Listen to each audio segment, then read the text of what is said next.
Kapwa binawian ng buhay ang mag-ina matapos umanong pagsasaksakin ng kanilang padre de pamilya sa loob ng kanilang tahanan sa barangay Kiraon, Damulog, Bukidnon noong gabi ng Enero at 12 nitong taon.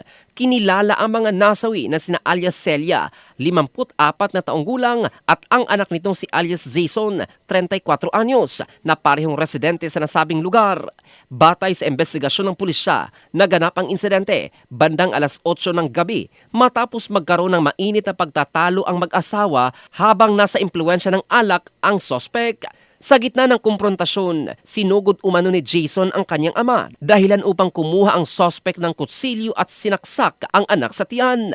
Nang tangkain naman ni Celia na umawat, siya rin ay sinaksak ng sospek.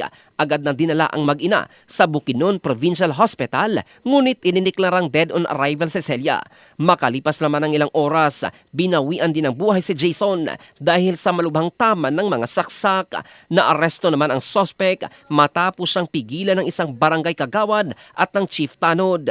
Pursigido naman ang mga naiwang kaanak ng mag-ina na sampahan ng kaso ang padre de pamilya na kasalukuyang nasa kustodiya na ng Damulog Municipal Police Station at nakatakdang sampahan ng kaukulang kaso.